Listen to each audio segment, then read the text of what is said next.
Bismillahirrahmanirrahim. Assalamualaikum warahmatullahi wabarakatuh dan salam sejahtera. Baiklah, untuk hari ini kita akan sambung topik bab 3 berkaitan dengan raja berperlembagaan dan juga demokrasi berparlimen. Saya rasa untuk topik ni kamu pernah dengar term-term ataupun perkataan-perkataan yang pernah kamu belajar sebelum ni. Contohnya berkaitan dengan YDPA, Raja, Kesultanan Melayu Melaka, Malayan Union, Persekutuan Tanah Melayu, Cap Mohor, Duba dan sebagainya. Jadi tidak ada masalah. Untuk hari ini saya hanya akan memberikan video berkaitan dengan bab 3.1 dan 3.2.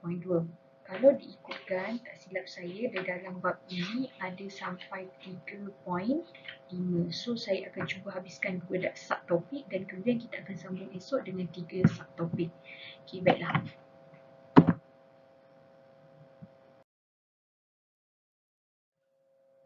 Iaitu raja berperlembagaan dan demokrasi berparlimen.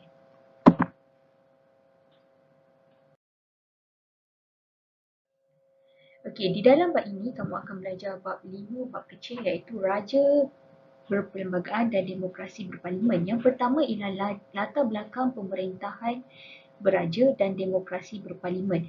Ini bagaimana berlakunya pemerintahan beraja, bermulanya pemerintahan beraja di tanah Melayu sehingga membawa kepada demokrasi berparlimen di Malaysia pada abad ini. Kemudian sejarah dan kedudukan institusi Majlis Raja-Raja.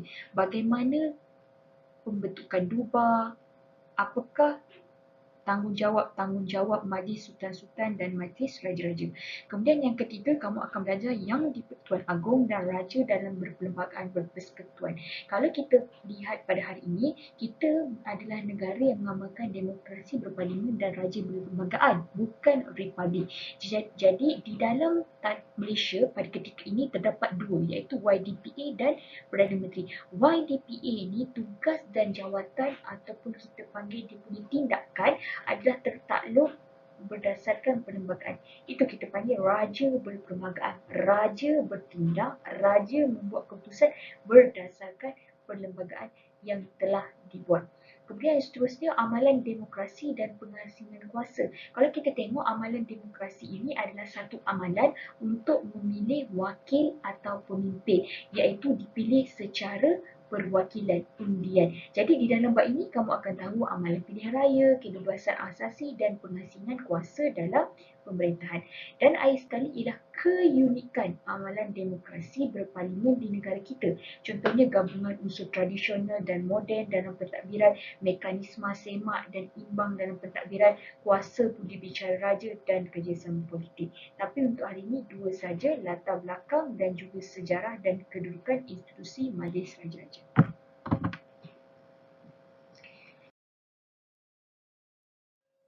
Sebelum memulakan topik ini, kebanyakan topik ini berkaitan dengan fakta yang kamu kena baca dan faham serta hafal lah. Kalau cerita tu hanya faham saja dan kamu boleh tulis di dalam esei, tetapi kalau fakta memang kamu kena sedikit hafalan lah. Okey, untuk bab ini kamu perlu mengetahui bahawa memerihalkan latar belakang sistem pemerintahan beraja dan demokrasi berparlimen. Pengenalan. Yang pertama ialah pemerintahan beraja merupakan tradisi yang berakar umbi dan menjadi teras kewujudan kerajaan Melayu. Raja memerintah dengan kuasa yang penuh dan berdaulat. Okay? Cabaran terhadap pemerintahan beraja berlaku selepas pentadbiran tempatan dikuasai oleh British dan Jepun. Seperti yang kita tahu, sebelum datangnya British, kita punya pemerintahan adalah memang berakar umbi kan pemerintahan raja, iaitu raja berkuasa mutlak, raja berkuasa penuh. Tetapi selepas kedatangan British dan Jepun, kuasa raja itu sedikit terancam. Walau bagaimanapun, pemerintahan beraja tidak terhapus. Pemerintahan beraja berkembang sejajar dengan peredaran masa sehingga diiktiraf sebagai raja berperlembagaan. Dia tidak terhapus, hanya terancam sedikit demi sedikit. Akhirnya golongan kiri menuntut kemerdekaan dan akhirnya membawa rundingan ke London dan seterusnya kita merdeka dan kita wujudkan raja berperlembagaan dan demokrasi berparlimen dalam negara kita pada hari ini. Okay.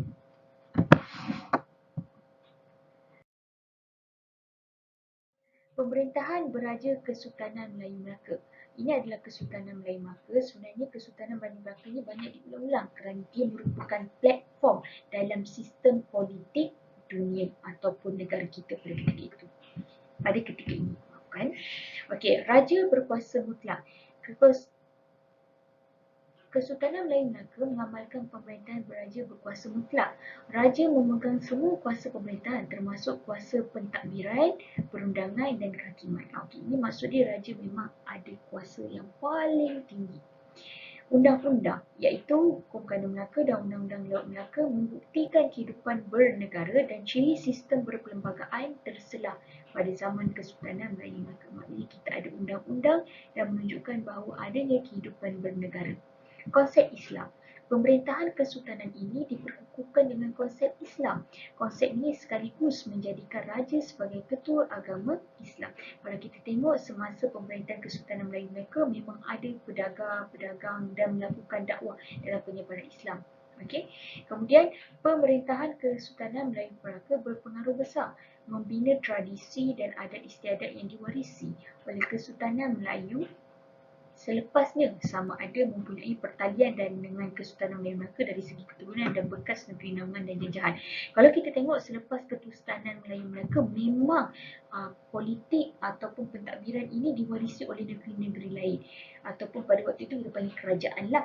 Contohnya kerajaan Johor Riau, Pahang, Perak, negeri-negeri Melayu bersekutu dan tidak bersekutu lah. Okey, kemudian Raja-Raja Melayu dianggap sebagai sumber undang-undang, ketua kerajaan dan ketua agama yang bertanggungjawab mempertahankan adat dan struktur masyarakat dalam kerajaan Melayu. Itu function Raja-Raja Melayu. Macam sekarang kita memang ada Raja-Raja Melayu, kecuali yang tak ada Raja Melaka. Okey, Sabah dan Sarawak. Raja-Raja Melayu ni dekat 9 negeri ya. Dan keabsahan. Maksud keabsahan tu adalah keesaan. Bila esah, kita sebut sah lah, membuktikan bagi semua tindakan terletak pada kedaulatan Raja-Raja Melayu. Hal ini menunjukkan bahawa pada zaman Kesultanan Melayu Melaka, kedudukan raja itu dipandang tinggi dan semua bidang pentadbiran melibatkan raja. Kerana dia merupakan ketua agama, bertindak sebagai pembuat undang-undang, mengamalkan raja berkuasa mutlak, tindakannya pun perlu dimulakan dengan raja dan sebagainya.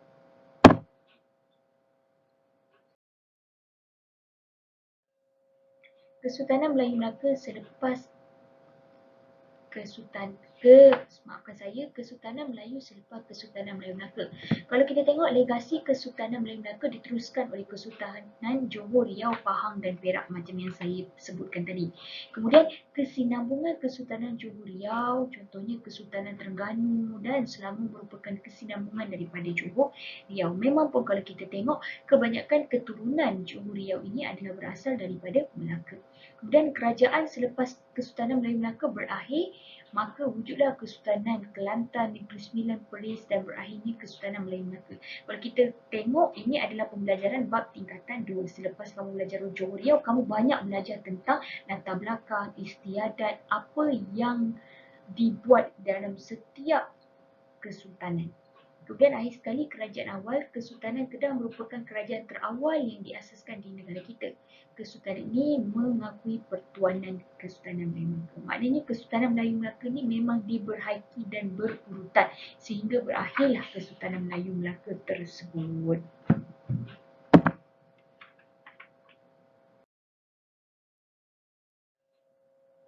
Kamu boleh lihat buku surat 38 Seterusnya sebelum Perang Dunia Kedua.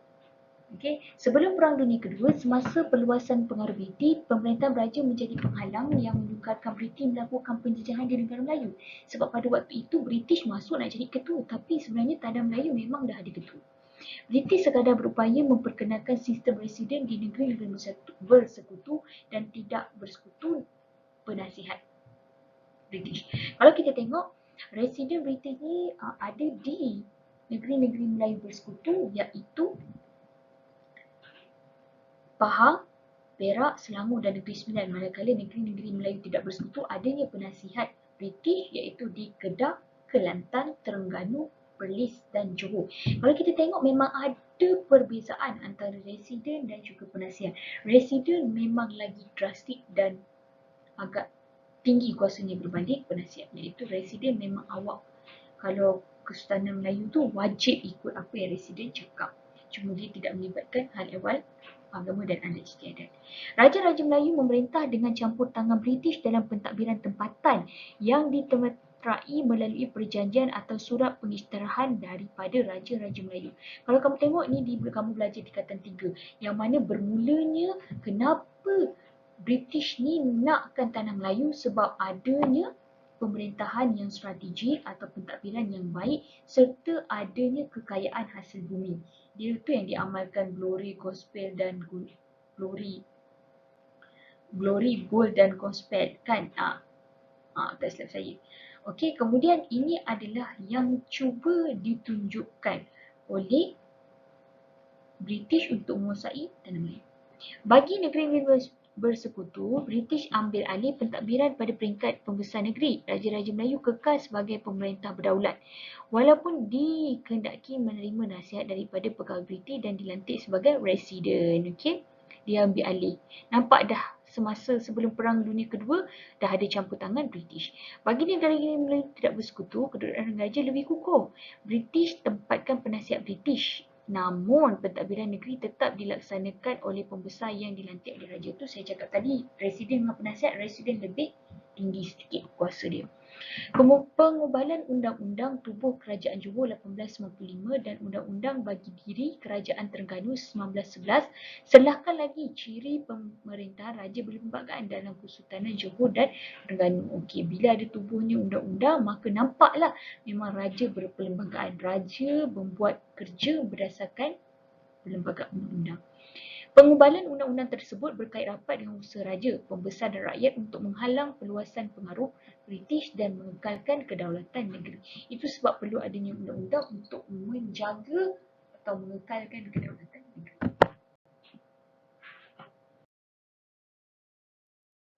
Rumusannya, kebijaksanaan diplomasi Raja-Raja Melayu membolehkan pemerintahan beraja dipertahankan. Okey, raja sebagai ketua negeri yang mengesahkan undang-undang membuktikan kedaulatan raja dalam struktur pentadbiran negeri Melayu. Ini menunjukkan raja itu mempunyai kuasa tinggi dan berdaulat. Perjanjian antara Raja-Raja Melayu dengan British sebelum Perang Dunia Kedua tidak memindahkan kedaulatan negeri Melayu kepada British. Kedaulatan negeri Melayu kepada British, tidak memindahkan kedaulatan negeri Melayu kepada British. Negeri Melayu hanya menjadi negeri naungan British. Dia menjadi negeri naungan, bukan negeri jajahan. Adik kan dah tahu apa beza naungan dengan jajahan?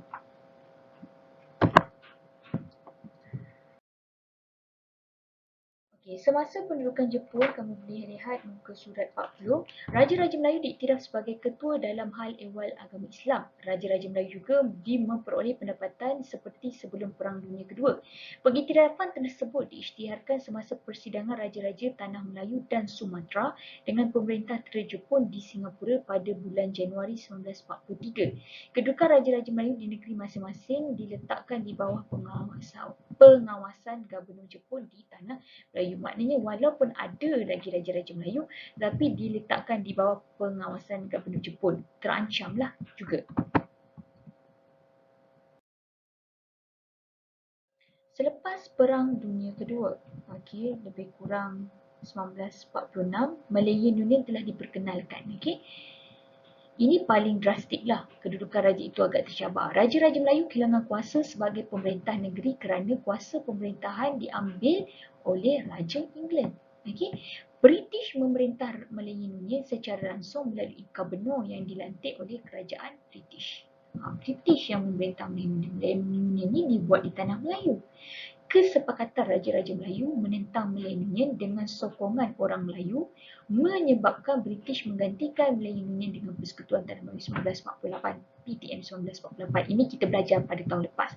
Bagaimana PTM itu dibentuk, kenapa adanya golongan kiri yang menentang dan pertindakan Raja-Raja Melayu yang inginkan Persekutuan Tanah Melayu. Dia tak nak Malayan Union.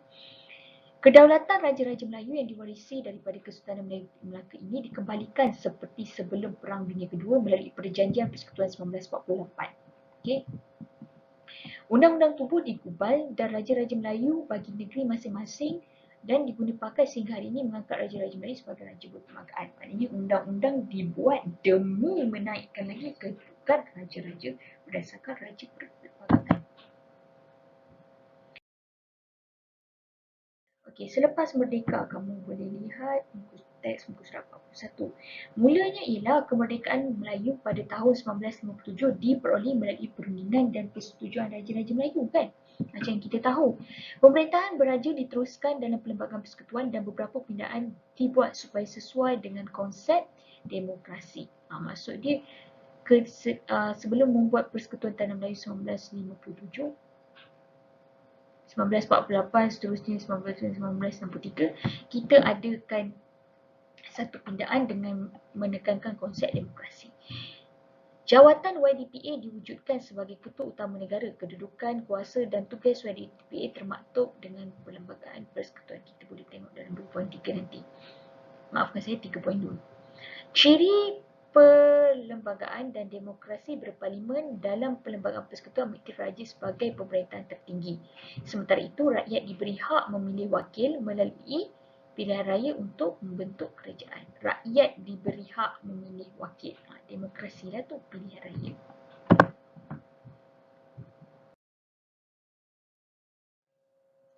Kesimpulannya dalam bab 3.1 ni, pemerintahan beraja merupakan kesinambungan sejarah dan warisan negara yang kekal peranannya sehingga ke hari ini. Pemerintahan beraja menjadi punca dan identiti kedaulatan negara. Memang jelas dan terbukti. Bila adanya raja tu kita dipanggil daulat tuanku kerana merupakan kedaulatan negara. Pembinaan negara bangsa menuju raja berperlembagaan dan demokrasi berparlimen merupakan proses yang bersandarkan muafakat. Sebab bila kita berpegang kepada satu benda yang sama walaupun dalam berbilang kaum, dia menunjukkan permuafakatan ataupun perpaduan. Sistem tersebut mesti dipertahankan sebagai tonggak kestabilan dan teras perpaduan untuk kemakmuran negara, demi kemakmuran negara.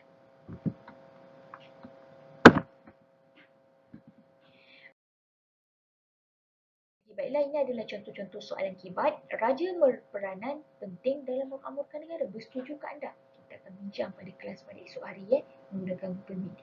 Kalau kamu rasa bersetuju, berikan penjelasan, bukti dan bahaskan.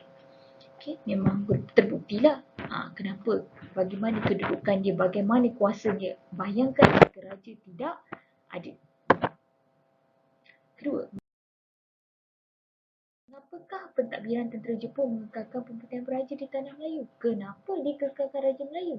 Walaupun sebenarnya dia berkuasa dan dia ancam.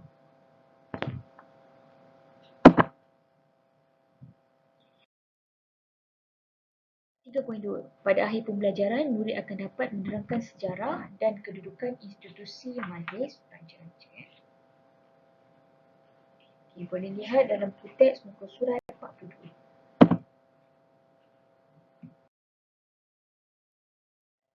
Pengenalan. Majlis Raja-Raja yang bermula dengan pembentukan Duba, kita dah belajar dalam tingkatan 3 apa itu Duba, merupakan sebahagian daripada institusi raja berlembagaan di negara kita. Majlis Raja-Raja mempunyai kedudukan dan peranan dalam pemerintahan negara berdasarkan Perlembagaan Persekutuan. Kalau kamu tengok, dia banyak ulang-ulang jayat dia berdasarkan Perlembagaan Persekutuan. Duba dibentuk pada tahun 1897. Duba dalam negeri-negeri ini berperanan sebagai sebuah majlis persidangan bagi Raja-Raja Melayu. Majlis persidangan atau perjumpaan lah. Contohnya, Raja-Raja Melayu Negeri Perak, Selangor, Pahang, Negeri Sembilan untuk membincangkan hal ehwal pentadbiran Kerajaan Persekutuan dengan British. Maknanya, di dalam Duba itu ada British dan Raja-Raja Melayu, tapi sebenarnya adalah perjumpaan dan persidangan umum yang diadakan. Duba membawa masuk perjumpaan atau persidangan umum yang diadakan oleh Raja Melayu dengan British. Keahlian Duba dipengerusi oleh Persuruhan Yang Tinggi British. Ahlinya terdiri pada Raja-Raja Melayu, Perak, Selangor, Negeri Sembilan dan Pahang, residen British di negeri Bersekutu dan Setiausaha negeri-negeri Melayu Bersekutu.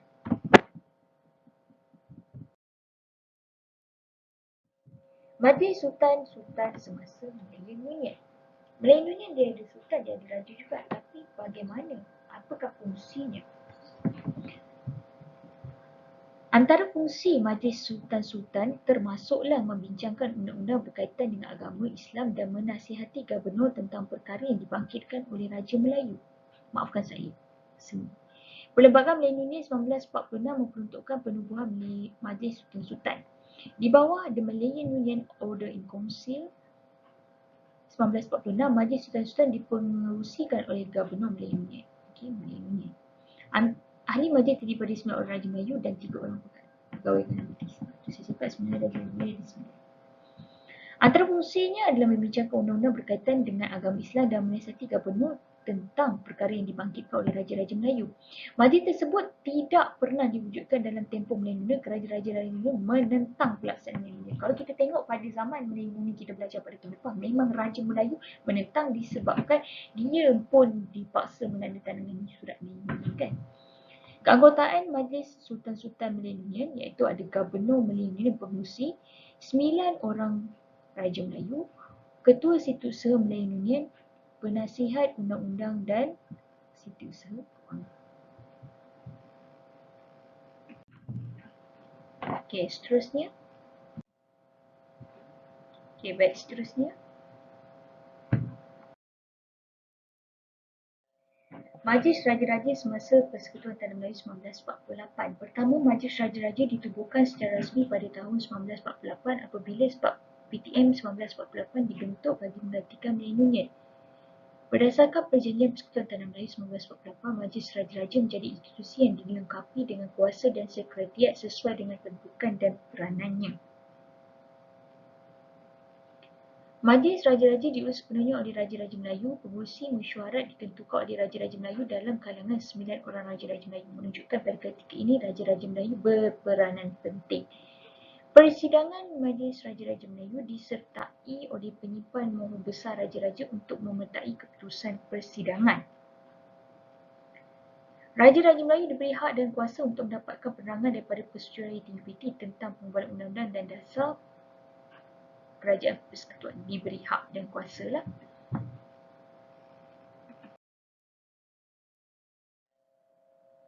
Seterusnya, Majlis Raja-Raja selepas merdeka. Selepas PTM 1948 mencapai kemerdekaan pada 31 Ogos 1957, peranan majlis-majlis raja masih dikekalkan, namun keanggotaannya mengalami perubahan. Yang di-Pertuan Negeri Melaka Pulau Pinang turut menjadi ahli majlis raja-raja. Yang di-Pertuan Negeri bukan sultan atau raja. Selepas Persekutuan di Malaysia dibentuk pada tahun 1963, yang di-Pertuan Negeri Sarawak dan Sabah turut menjadi ahli majlis raja-raja. Yang di-Pertuan Negeri. Yang di-Pertuan Negeri tidak turut serta dalam mesyuarat khas melibatkan institusi raja seperti pemilihan YDPA dan timbalan YDPA, iaitu negeri-negeri selat seperti Perak, seperti Melaka, Pulau Pinang, Sarawak dan Sabah tidak terlibat dalam pemilihan YDPA. Hanya 9 raja-raja Melayu sahaja.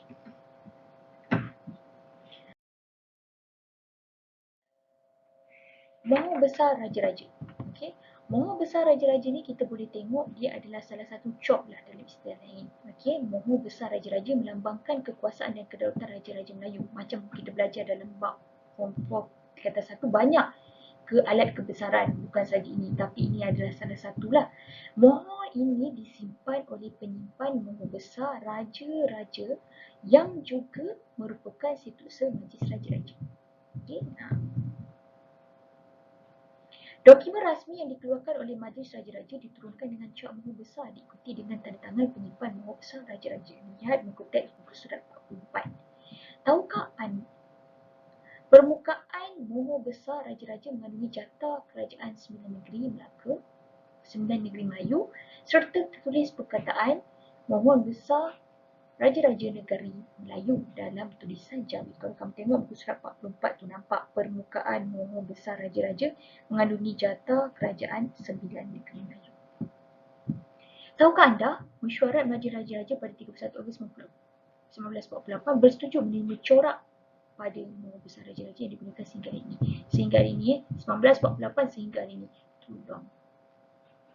Ini menunjukkan kedaulatan raja atau alat kebesaran yang ada pada raja. Kerana ini penting untuk dokumen rasmi dan simpanan sesuatu dokumen.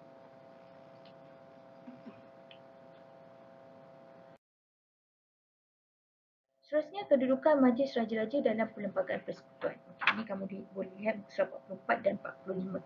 Yang mana berdasarkan peruntukan Perlembagaan Persekutuan, Majlis Raja-Raja mempunyai kuasa dan fungsi dalam sistem raja berperlembagaan.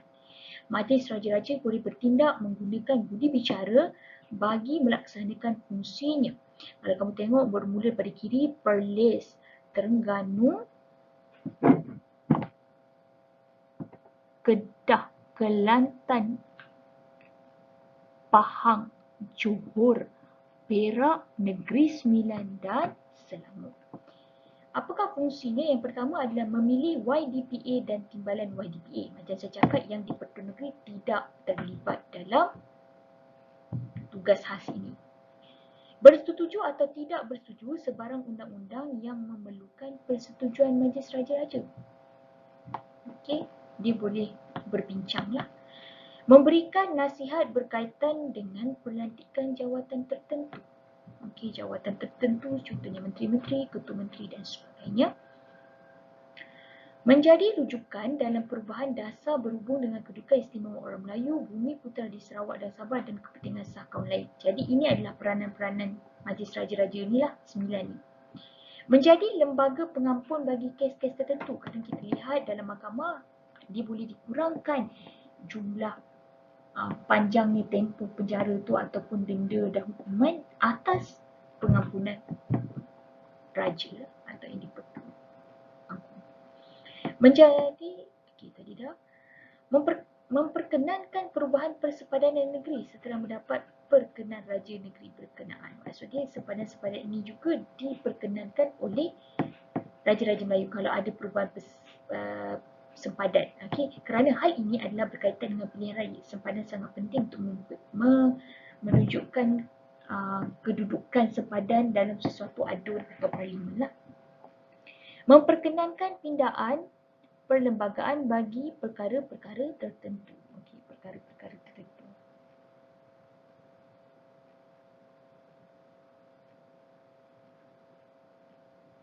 Contohnya, antara pelantikan yang memerlukan rundingan dengan Majlis Raja-Raja termasuklah pelantikan Ketua Audit Negara, Ketua Hakim Negara, Hakim Mahkamah Atasan, Pengurusi dan Ahli Suruhanjaya Pilihan Raya. Ini adalah jawatan-jawatan yang tertentu yang perlu dibincangkan antara pelantikan.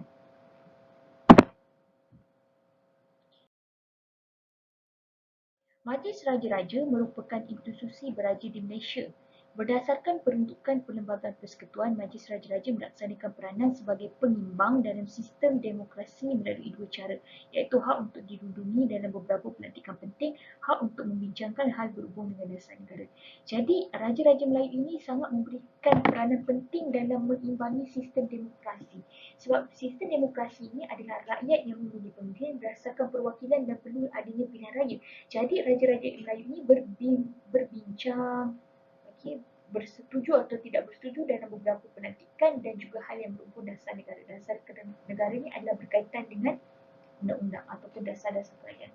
Dasar wawasan negara, dasar sukan dan sebagainya. Kita sewajarnya menghargai peranan Majlis Raja-Raja dalam memakmurkan negara. Kita memang perlu menghargai. Sebagai rakyat Malaysia, kita perlu berbangga dengan institusi ini kerana tidak wujud institusi seperti ini pada hari ini di negara lain. Kerana kita mengamalkan raja berperlembagaan dan demokrasi berparlimen, jadi kita ada dua ketua. Satu ketua negara, satu ketua kerajaan. Dan kita mengekalkan lagi Kesultanan Melayu Melaka yang dahulu pada abad ke-15, 16 dan sebagainya, menunjukkan kita mengamalkan konsep Kesultanan Melayu. Okey. Baiklah, ini adalah contoh beberapa soalan kebat yang boleh ditanya. Taat serti rakyat kepada pemerintah penting dalam membina negara maju dan makmur. Bahaskan kenapa kesetiaan rakyat itu penting. Seterusnya, soalan yang kedua.